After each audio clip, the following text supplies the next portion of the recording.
ತುಂಬ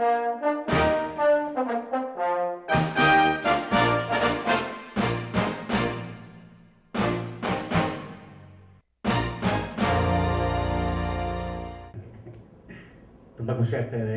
ಹರ ಅಂತನ್ನುವಂಥ ಒಂದು ಸಿನಿಮಾದ ಆಡಿಯೋ ರಿಲೀಸ್ ಇವತ್ತು ಆಗ್ತಾ ಇರುವಂಥ ವಿಚಾರದಲ್ಲಿ ಜಿ.ಸಿ. ಗಿಫ್ಟ್ ಅವರು ನನ್ನ one of the favourite music director ಅವರು. ಅವರ ಮೈನಾ ಆಗಿರ್ಬೋದು, ಅದ್ರ ಹಿಂದೆ ಸಂಜು ವೆಟ್ಸ್ ಗೀತಾ ನನ್ನ ಅವ್ರ ಜೊತೆಲಿ ಅವ್ರು ಕೆಲಸ ಮಾಡಿದಂಥ ಒಂದು ಇದು. So one among my favourite music ಡೈರೆಕ್ಟರ್ನ ಒಂದು ಸಿನಿಮಾ ಇದು.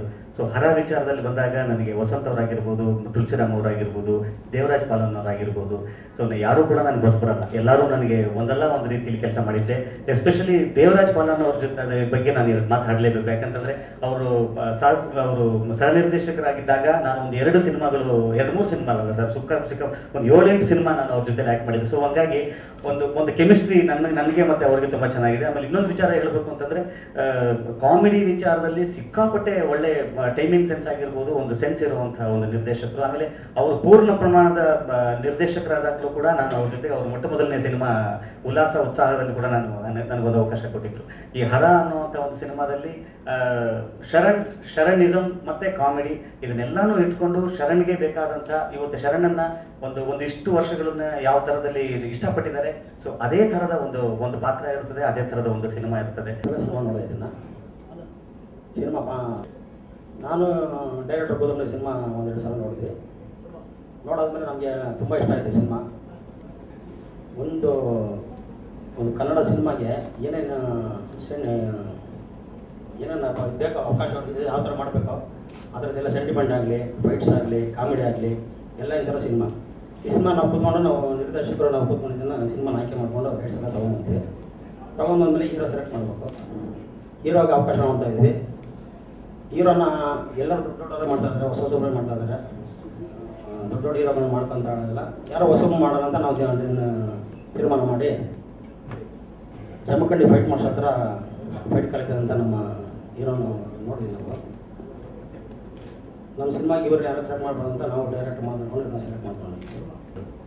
All the cast and crew of the movie. Thank you so much for giving another opportunity. Please hear the song. Kindly encourage us. Thank you. ಪಾಲನ್ ಅವ್ರ ಜೊತೆ ಸುಮಾರು cinema work ಮಾಡಿದ್ದೀನಿ. ಆದರೆ ಅವ್ರ ಡೈರೆಕ್ಷನಲ್ಲಿ ಈ ಒಂದು ಹರ ಮೂವಿ ಚಾನ್ಸ್ ಸಿಗೋದು ತುಂಬ ಖುಷಿ ಆಯಿತು.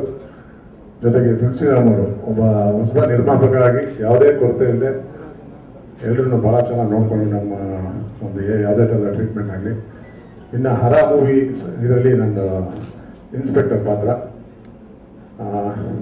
ಅದರಲ್ಲಿ ಒಬ್ಬ ಇನ್ಸ್ಪೆಕ್ಟರ್ ಅಂದರೆ ಬರೀ ಸ್ಟೇಷನಲ್ಲಿ ಇರ್ತಾರೆ ಅವರ ಕ್ಯಾರೆಕ್ಟರ್, ಆ ಥರ ಇಲ್ಲ. ಇದರಲ್ಲಿ ಮನೆಯಲ್ಲಿ ಸೆಂಟಿಮೆಂಟು ಎಲ್ಲ ಹೀರೋ ಜೊತೆ ಪದ ಸುಮಾರು ಥರ ವರ್ಷನ್ ಇದೆ ಇದರಲ್ಲಿ.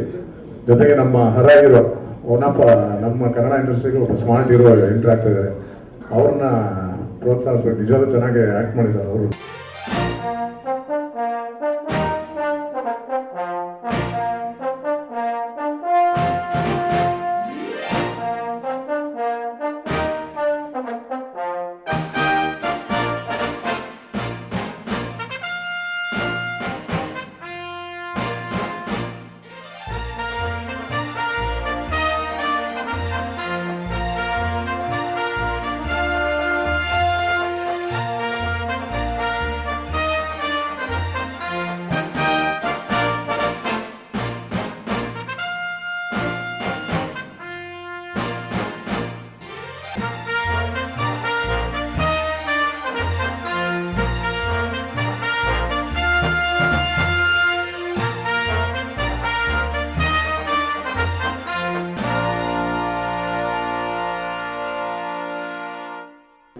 ಚಿತ್ರದ ಧ್ವನಿ ಸುರುಳಿ ಬಿಡುಗಡೆ ಮಾಡುತ್ತಿದೆ. ಮುಂಚಿತವಾಗಿ ಈ ಚಿತ್ರದ ನಿರ್ದೇಶಕರು PR ನಾಗೇಂದ್ರ ಅವರು, ನಿರ್ಮಾಪಕರು,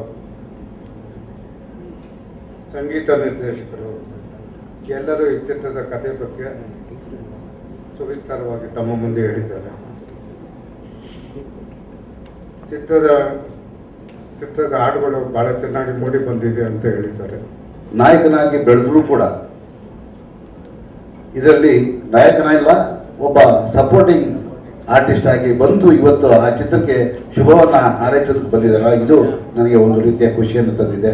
ಅಂಥ ಗೆಳೆಯ ಚರಣ್ ಅವರೇ, ಧರ್ಮ ಅವರೇ, ಆನಂದ ಅಡುಗೆ ಸಂಸ್ಥೆ ಎಲ್ಲ ಮಾಧ್ಯಮದ ಮಿತ್ರ ಸ್ನೇಹಿತರೆ, ದೇವರಾಜ್ ಮಾತನಾಡುವಾಗ ಎಲ್ಲ ವಿಚಾರಗಳನ್ನು ನಾಯಕ ಹೇಗೆ ಮಾಡ್ದ, ಸಂಗೀತ ನಿರ್ದೇಶಕರ ಪಾತ್ರವೇನು, ಒಂದೆರಡು ಮಾತಾಡೋದಂತ ಕೇಳ್ಬರ್ತೀನಿ. ನಾನು ಹೇಳ್ತಾ ಇದ್ದೀನಿ, ಅದು ವಸಂತ್ ಅವ್ರಿಗೆ ಒಂದು ಬೆನ್ನೆಲುಬು ಶರಣ್ ಅಂತ ಹೇಳಿದ್ರೆ ಖುಷಿ ಬೀಳ್ತಾ ಇದ್ದೀನಿ. ಬಟ್ ಎಲ್ಲ ಚಿತ್ರ ಒಳ್ಳೇದಾಗಲಿ, ಸಿನಿಮಾ ಯಶಸ್ವಿ ಆಗಲಿ ಅಂತ ಅನ್ಕೊಂಡು. ಎಸ್, ನೀವು ಹೇಳಿದಾಗೆ ಇದು ನನ್ನ ಮೊದಲನೇ ಸಿನಿಮಾ ಆಡಿಯೋ ರಿಲೀಸ್ ಆಗ್ತಿರೋದು ನನಗೆ ತುಂಬಾ ಸಂತೋಷ ಆಗ್ತಾಯಿದೆ. ಕಾಯ್ತಾ ಇದ್ದೆ ನಾನು ಯಾವಾಗ ರಿಲೀಸ್ ಆಗುತ್ತೆ, ಆಡಿಯೋ ಯಾವ ರಿಲೀಸ್ ಆಗುತ್ತೆ ಅಂತ. So first stage audio release ಆಗ್ತಿರೋದು ತುಂಬಾ ಖುಷಿ ಕೊಟ್ಟಿದೆ. ಸೊ ಸಾಂಗ್ಗಳು ಹೇಗೆ ಬಂದಿದೆ ಹೇಳ್ತಾರೆ? ಎಷ್ಟು ಸಾಂಗ್ ಇದೆ? ಸಾಂಗ್ಗಳು ಟೋಟಲ್ 5 ಸಾಂಗ್ ಇದೆ. ಅದರಲ್ಲಿ 2 ಫಾರಿನಲ್ಲಿ ಶೂಟ್ ಮಾಡಿದ್ದೀವಿ. ಹರ್ಷ ಕೊರಿಯೋಗ್ರಫರು, ನಮ್ಮ KM ವಿಷ್ಣುವರ್ಧನ್ ಅವ್ರ ಕ್ಯಾಮ್ರಾಮ್ಯಾನು. ಸೊ ಇನ್ನು 3 ಸಾಂಗ್ ಬಂದು ಬೆಂಗಳೂರಲ್ಲಿ ಶೂಟ್ ಮಾಡಿದ್ದೀವಿ. ಒಂದು ಸ್ಟ್ರೀಟ್ ಸಾಂಗು ರಾಮು ಕೊರಿಯೋಗ್ರಫರ್ ಮಾಡಿದ್ದಾರೆ. ಇನ್ನು 2 ಸಾಂಗ್ ಬಂದು ಟೈಟಲ್ ಮೇಲೆ ಪ್ಯಾಥೋ ಸಾಂಗು ಮತ್ತು ಮದರ್ ಸಾಂಗು ಮಾಡಿದ್ದೀವಿ. ಸೊ ಹಂಗಾಗಿ ಟೋಟಲ್ ಎಲ್ಲ ಸಾಂಗ್ಗಳು ತುಂಬ ಚೆನ್ನಾಗಿ ಬಂದಿದೆ. ಹರ್ಷ ರಾಮು ಅವ್ರ ಕೊರಿಯೋಗ್ರಫಿನಲ್ಲಿ ಒಟ್ಟಾರೆ ನಾವೇನು ಕನಸು ಕಟ್ಟಿದ್ವಿ ಸಾಂಗ್ ಹಿಂಗೆ ಬರಬೇಕು ಅಂತ, ಅದೇ ಥರ ಮೂಡ್ ಬಂದಿದೆ. ಅದು ತುಂಬ ಸಂತೋಷ ಇದೆ. ನಿಮ್ಮ ಪಾತ್ರ ಬಗ್ಗೆ ಹೇಗೆ ಪಾತ್ರ? ನನ್ನ ಪಾತ್ರ ಈ ಸಿನಿಮಾಲಿ ಒಂದು ಫ್ಯಾಮಿಲಿಗೆ ಸ್ಯಾಕ್ರಿಫೈಸ್ ಮಾಡೋಂಥದ್ದು. ಹೀರೋ ಹುಟ್ಟೋದೇ ಜೈಲಲ್ಲಿ, ಒಂದು ಅನಾಥ ಮಗು ಆಗ್ತಾನೆ ಇಮಿಡಿಯೇಟು. ಅವನಿಗೆ ಹೇಗೆ ಒಂದು ಫ್ಯಾಮಿಲಿ ಅವನಿಗೆ ರಕ್ಷಣೆ ಕೊಡ್ತಾರೆ, ಅವನು ಆ ಫ್ಯಾಮಿಲಿಗೆ ಏನು ಸ್ಯಾಕ್ರಿಫೈಸ್ ಮಾಡ್ತಾನೆ ಅನ್ನೋದ್ರ ಮೇಲೆ ಮೇಕಿಂಗ್ ಮೇಲೆ ಅದ್ದೂರಿಯಾಗಿ ಚಿತ್ರೀಕರಣ ಮಾಡಿದ್ದೀವಿ. ಒಂದು ಸ್ಟಾರ್ ಪಿಕ್ಚರ್ ಥರ ಹೊಸಬನಿಗೆ ಮಾಡಿದ್ದಾರೆ ನಮ್ಮ ನಿರ್ಮಾಪಕರು, ನಿರ್ದೇಶಕರು. ನನಗೆ ಅವಕಾಶ ಮಾಡಿಕೊಟ್ಟಂಥ ನಿರ್ದೇಶಕರು ದೇವರಾಜ್ ಪಾಲನ್ ಅವರು ಮತ್ತು ನಿರ್ಮಾಪಕರು ಜಾನಕಿ ತುಳಸಿರಾಮ್ ಅವ್ರಿಗೆ ನಾನು ಸದಾಕಾಲ ಚಿರಋಣಿಯಾಗಿರ್ತೀನಿ ಅಂತ ಹೇಳೋಕ್ಕೆ ಇಷ್ಟಪಡ್ತೀನಿ. ಸಣ್ಣ ಪುಟ್ಟ ಮಿಸ್ಟೇಕ್ಗಳು ಮಾಡಿಕೊಂಡು ಸಣ್ಣ ಪುಟ್ಟ ಮಿಸ್ಟೇಕ್ಸ್ಗಳು ಮಾಡ್ತೀವಿ, ಆದರೆ ಆ ಮಿಸ್ಟೇಕ್ಗಳನ್ನೂ ಗೊತ್ತಾಗದೇ ಇರೋ ರೀತಿಯಲ್ಲಿ ದೇವರಾಜ್ ಪಾಲನ್ ಅವರ ಅನುಭವದ ಇದರಲ್ಲಿ ಮಾಡಿದ್ದಾರೆ. ನನಗೆ ಇನ್ನೊಂದು ಅವಕಾಶ ಬೇಕು. ಇನ್ನೊಂದು ಅವಕಾಶ ಸಿಕ್ಕಿದ್ರೆ ಖಂಡಿತ ನಾನು ಪ್ರೂವ್ ಮಾಡ್ತೀನಿ ಅನ್ನೋ ನಂಬಿಕೆ ಇದೆ. ದಯವಿಟ್ಟು ಈ ಚಿತ್ರನ ಎಲ್ಲರೂ ನೋಡಿ ನನಗೆ ಆಶೀರ್ವಾದ ಮಾಡಿ ಅಂತ ಕೇಳ್ಕೊಳ್ತೀನಿ. ಇವತ್ತು ಹರ ಚಿತ್ರದ ಹಾಡಿನ ಧನುಸುಗಳ ಬಿಡುಗಡೆ. ಎಲ್ರಿಗೂ ಧನ್ಯವಾದಗಳು. ಎಲ್ಲರೂ ಓಕೆ ಸರ್, ಹಾಡು ಎಷ್ಟು ಹಾಡಿದೆ, ಹೇಗೆ ಬಂದ ಹಾಡುಗಳು ಜೋರು ಮಾತಾಡಿ ಸರ್. ಈ ಚಿತ್ರದಲ್ಲಿ ಒಟ್ಟು 5 ಹಾಡುಗಳಿವೆ. 2 ಡ್ಯುಯೆಟ್ ಸಾಂಗು ನಾವು ಬ್ಯಾಂಕಾಕಲ್ಲಿ ಶೂಟಿಂಗ್ ಮಾಡಿದ್ದೀವಿ.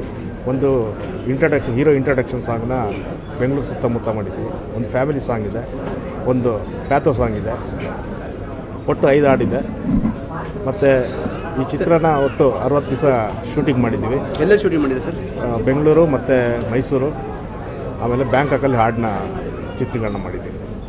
ಓಕೆ, ಯಾವಾಗ ತೆರೆ ಮೇಲೆ ತರಬೇಕು ಅಂತ ಪ್ಲಾನ್ ಮಾಡ್ತೀವಿ? ಈ ಚಿತ್ರನ ನಾವು ಈ ಚಿತ್ರನ ಜನವರಿಗೆ ಬಿಡುಗಡೆ ಮಾಡಬೇಕು ಅಂತ ಇದ್ದೀವಿ. ಸ್ಟೋರಿ ತೆಲುಗಿನ ರಿಮೇಕ್ ಸರ್ ಮಾತ್ರ. ಈ ಚಿತ್ರ ತೆಲುಗಿನ ಚಿನ್ನೋಡು ಚಿತ್ರದ ರೀಮೇಕು. ಅದರ ಮೇಯ್ನ್ ಪಾಯಿಂಟ್ನ ತೊಗೊಂಡು ನಾವು ಚಿತ್ರಕಥೆನ ಚೇಂಜ್ ಮಾಡಿಬಿಟ್ಟು ಒಂದು ಒಳ್ಳೆ ಕಥೆನ ಮಾಡಿದ್ದೀವಿ. ಆ್ಯಕ್ಷನ್ ಓರಿಯೆಂಟೆಡ್ ಸಿನಿಮಾ ಆಗಿದ್ರೂ ಕೂಡ ಕಾಮಿಡಿಗೆ ಬೇಕಾದಂಥ ಸ್ಥಾನಮಾನಗಳನ್ನು ಈ ಕಥೆಯಲ್ಲಿ ಆಲ್ರೆಡಿ ಸೃಷ್ಟಿಯಾಗಿದ್ದು ನನಗೆ ಸಿಕ್ಕಂಥ ಒಂದು ದೊಡ್ಡ ಲೆಕ್ಕದ ಪ್ಲಸ್ ಪಾಯಿಂಟ್. ಯಾಕಂತಂದರೆ ಇವತ್ತು ಎಲ್ಲಿ ಆ್ಯಕ್ಷನ್ನು ಎಲ್ಲಿ ಕಾಮಿಡಿ ಅಂತ ಅನ್ನೋ ಥರದಿರ್ಬೋದು. ಬಟ್ ಕಾಮಿಡಿ ಮತ್ತು ಆ್ಯಕ್ಷನನ್ನು ಎರಡೂ ಸಮಮಿಶ್ರಣವಾಗಿ ಅದನ್ನು ಬೆರೆತಂಥ ಒಂದು ಸಿನಿಮಾ ಇದಾಗಿರುತ್ತೆ. ಶರಣನ್ನು ಇಷ್ಟಪಟ್ಟಂಥ ಈ ನನ್ನ 10 ವರ್ಷದ ಜರ್ನಿಯಲ್ಲಿ ಶರಣನ್ನು ಏನು ಇಷ್ಟಪಟ್ಟಿದ್ರು, ಯಾವ ಶರಣಾಗಿ ಇಷ್ಟಪಟ್ಟಿದ್ರು, ಅದೇ ಶರಣ್ ಇವತ್ತು ಅದೇ ಶರಣನ್ನ ಕೇಳೋವಂಥ ಒಂದು ಪಾತ್ರ ಹರ ಅಂತ ಅನ್ನೋ ಒಂದು ಸಿನಿಮಾದಲ್ಲಿ ನಾನೊಂದಿಷ್ಟು ದಿವಸಗಳ ಸಿನಿಮಾದಲ್ಲಿ ಕೆಲಸ ಮಾಡಿದಂಥ ಒಂದು ಅನುಭವ. ವಸಂತ್ ಅವರು ಈ ಸಿನಿಮಾದ ಮೂಲಕ ಚಿತ್ರರಂಗಕ್ಕೆ ಪಾದಾರ್ಪಣೆ ಮಾಡ್ತಾ ಇರೋವಂಥ ಒಂದು ಸಿನಿಮಾ ಇದು. ಅವರ ಕಾನ್ಫಿಡೆನ್ಸ್ ಲೆವೆಲ್ ಯಾವ ಮಟ್ಟಕ್ಕಿದೆ ಅಂತಂತಂದರೆ ಇವತ್ತು ನಾಳೆ ಸಿನಿಮಾ ಖಂಡಿತವಾಗ್ಲೂ ನಾಳೆ ರಿಲೀಸ್ ಆಗ್ತಾ ಇರುತ್ತೆ. ಇನ್ನೊಂದು ಸ್ವಲ್ಪ ದಿವಸದಲ್ಲಿ ನೀವೆಲ್ಲ ನೋಡ್ತಾ ಇರ್ತೀರ. ನಾನು ಬರ್ಕೊಡ್ತೀನಿ, ಇದು ಅವ್ರ ಮೊದಲನೇ ಸಿನಿಮಾ ಅಂತ ಯಾರು ಕಂಡುಹಿಡಿಯೋದಕ್ಕೆ ಸಾಧ್ಯವಿಲ್ಲ. ಸೊ ಅಷ್ಟು ಮಟ್ಟದ ಹೋಮ್ವರ್ಕ್ ಈ ಸಿನಿಮಾದ ಮೇಲೆ ಮಾಡಿದ್ದಾರೆ ಅವರು. ಫೈಟ್ಸ್ ಆಗಿರ್ಬೋದು, ಡ್ಯಾನ್ಸ್ ಆಗಿರ್ಬೋದು, ಅವ್ರ ಆ್ಯಕ್ಟಿಂಗ್ ಆಗಿರ್ಬೋದು. ಯಾಕಂದರೆ ಹೊಸಬರು ಆಯ್ಕೆ ಮಾಡ್ಕೊಳ್ಳುವಂಥ ಸಿನಿಮಾ ಇದಲ್ಲ. ಏನಕ್ಕೆ ಅಂತ ಹೇಳ್ತೀನಿ ಅಂದರೆ ಒಂದಿಷ್ಟು ಯಾಕಂದರೆ ಅವ್ರ ಚಾಲೆಂಜ್ ಅದು. ನಾನು ಒಂದು ಸೀನಲ್ಲಿ ನಾನು ನೋಡಿದೆ, 1.5 ಪೇಜು ಡೈಲಾಗ್ ಅದು. ಸೊ 1.5 ಪೇಜು ಅವರು ಎಮೋಷ್ನಲ್ ಆಗಿ ಹತ್ಕೊಂಡು ನನ್ನನ್ನು ಗುದ್ದಿ, ನನ್ನ ಫ್ರೆಂಡ್ ಅವನು ಹಿಂಗೆ ಮಾಡಿಬಿಟ್ಟಲ್ಲ ಅಂತ ನನ್ನ ಲೈಫ್ ಹಿಂಗೆ ಆಗೋಯ್ತಲ್ಲ ಅಂತ ಅನ್ನೋಂಥದ್ದು ಯೂಶಲಿ ಹೊಸಬರಿಗೆ ತೀರಾ ಕಷ್ಟಕರವಾದಂಥ ವಿಚಾರ. ಸೊ ಆದರೂ ಕೂಡ ಈ ಥರದೊಂದು ಚಾಲೆಂಜಿಂಗ್ ಪಾತ್ರನ ಅವರು ಆಯ್ಕೆ ಮಾಡ್ಕೊಂಡಿದ್ದಾರೆ. ಖಂಡಿತವಾಗ್ಲೂ ಆಯ್ಕೆ ಮಾಡ್ಕೊಂಡಿದ್ದಾರೆ ಅಂತ ಮಾತ್ರ ಅಲ್ಲ, ಅದಕ್ಕೆ ನ್ಯಾಯ ಒದಗಿಸಿದ್ದಾರೆ ಅಂತ ಹೇಳ್ತಾ ನನ್ನ favourite music director Jassie Gift ಅವರ ಹಿಂದಿನ ಸಿನಿಮಾದಲ್ಲಿ ನಾನು ಆ್ಯಕ್ಟ್ ಮಾಡಿದ್ದೆ ಸಂಜೀವ್ ವೆಟ್ಸ್ ಗೀತ ಅಂತ ಅನ್ನೋ ಸಿನಿಮಾದಲ್ಲಿ ಮೈನಾ ಸಿನಿಮಾದ ಹಾಡಾಗಿರ್ಬೋದು. ಈ ಸಿನಿಮಾದಲ್ಲಿ ಒಂದು 2 ಸಾಂಗು ನಾನು ಕೇಳಿದ್ದೀನಿ, ಒಂದು 2-3 ಸಾಂಗು ಒಂದು ಸಾಂಗಲ್ಲಿ ನಾನು ಇದೀನಿ ಕೂಡ ಖಂಡಿತವಾಗ್ಲೂ. ಆಮೇಲೆ ತುಳಸಿರಾಮ್ ಅವ್ರ ಬಗ್ಗೆ ನಾನು 2 ಮಾತು ಮಾತಾಡಲೇಬೇಕು. ಈ ಸಿನಿಮಾ ಜಾಸ್ತಿ ಖರ್ಚಾಗುತ್ತೆ ಅಂತ ಗೊತ್ತಿದ್ದರೂ, ಯಾಕಂದರೆ ಈ ಸಿನಿಮಾ ಒಂದು ರೀಮೇಕ್ ಸಿನಿಮಾ, ಒಂದು ಆ್ಯಕ್ಷನ್ ಓರಿಯೆಂಟೆಡ್ ಸಿನಿಮಾ, ಅದು ಗೊತ್ತಿದ್ದರೂ ಕೂಡ ಇದಕ್ಕೆ ಕೈ ಹಾಕಿರೋವಂಥ ಒಂದು ವಿಚಾರ. ಸೊ ಅವರ ಒಂದು ಸಾಹಸಕ್ಕೆ ನಾನು ಖಂಡಿತವಾಗ್ಲೂ ಅವ್ರಿಗೆ ಥ್ಯಾಂಕ್ಸ್ ಹೇಳಬೇಕು ಮತ್ತು ನಾನು ಅವ್ರನ್ನ ಮೆಚ್ಕೊಳ್ಳೇಬೇಕು. ಸೊ ಇದೇ ರೀತಿ ಒಂದು ಹೊಸಬರ ತಂಡ, ಹೊಸ ನಿರ್ಮಾಪಕ, ಹೊಸ ನಾಯಕ ನಟರು ಮತ್ತು ಒಂದು ಹೊಸ ತಂಡ, ಆಮೇಲೆ ಒಂದು 70 ಜನ ನುರಿತ ಕಲಾವಿದರುಗಳಿರುವಂಥದ್ದು ಒಂದು ವಿಶೇಷತೆ. ಆಮೇಲೆ ಈಗ ಒಂದು 3 ವರ್ಷದ ಹಿಂದೆ ಸ್ಟೇಟ್ ಬೆಸ್ಟ್ ಕ್ಯಾಮ್ರಾಮನ್ ಅವಾರ್ಡ್ನ ತೊಗೊಂಡಿರುವಂಥ ವಿಷ್ಣು ಅವರು ಈ ಕ್ಯಾಮ್ರಾಗಿರ್ತಾರೆ. ಸೊ ಹೀಗಾಗಿ ಒಂದು ಸಾಲಿಡ್ ತಾಂತ್ರಿಕ ವರ್ಗ ಇರುತ್ತೆ, ಒಂದು ಸಾಲಿಡ್ ಕಲಾವಿದರ ಬಳಗ ಇರುತ್ತೆ. ಸೊ ಹೀಗಾಗಿ ಒಂದು ಇಷ್ಟು ದೊಡ್ಡ ಎಕ್ವಿಪ್ಮೆಂಟ್ ಇಟ್ಕೊಂಡು ಬರ್ತಾ ಇರೋವಂಥ ಒಂದು ಸಿನಿಮಾ ಹೊಸಬರನ್ನ ಖಂಡಿತವಾಗ್ಲೂ ನನ್ನ ರ್ಯಾಂಬೋ ಸಿನಿಮಾ ಆಗಿರ್ಬೋದು, ನನ್ನ ವಿಕ್ಟ್ರಿ ಸಿನಿಮಾ ಆಗಿರ್ಬೋದು, ನನ್ನನ್ನು ಹೊಸಬನಾಗಿ ನೀವು ಆಶೀರ್ವದಿಸಿದ್ರಿ, ಪ್ರೀತಿಸಿದ್ರಿ, ಪ್ರೋತ್ಸಾಹಿಸಿದ್ರಿ. ಇದೇ ಥರದ ಒಂದು ಹೊಸಬರಿಗೆ ಈ ಥರದ ಒಂದು ಸಪೋರ್ಟ್ ನಿಮ್ಮನ್ನ ಖಂಡಿತವಾಗ್ಲೂ ನಮ್ಮ ಇಡೀ ಚಿತ್ರರಂಗ ಅಂದರೆ ಈ ಇಡೀ ಚಿತ್ರತಂಡ ನಿಮ್ಮಿಂದ ಎಕ್ಸ್ಪೆಕ್ಟ್ ಮಾಡುತ್ತೆ. ಖಂಡಿತವಾಗ್ಲೂ ಒಂದು ಒಳ್ಳೆಯ ಸಿನಿಮಾ ನಿಮ್ಮ ಮುಂದೆ ಬರುತ್ತೆ. ಒಂದು 2-2.5 ಗಂಟೆಗಳ ಕಾಲ ನಿಮ್ಮನ್ನು ಮೆನ್ನೊಲಿಸೋದ್ರಲ್ಲಿ ಈ ಸಿನಿಮಾ ಮೋಸ ಮಾಡಲ್ಲ ಅಂತ ಹೇಳ್ತಾ ಮತ್ತೊಮ್ಮೆ ತಮ್ಮೆಲ್ಲರಿಗೂ ಈ ಸಿನಿಮಾಗೋಸ್ಕರ ಸಪೋರ್ಟ್ ಮಾಡಿದಂಥ ಎಲ್ಲ ಮಾಧ್ಯಮದವ್ರಿಗಾಗಿರ್ಬೋದು, ಈ ಸಿನಿಮಾಗೆ ಈ ಕಾರ್ಯಕ್ರಮಕ್ಕೆ ಬಂದಂಥ ಎಲ್ಲ ಗೆಸ್ಟ್ಗಳಿಗಾಗಿರ್ಬೋದು ನಮಸ್ಕಾರಗಳು ಹೇಳ್ತಾ ಇಲ್ಲ.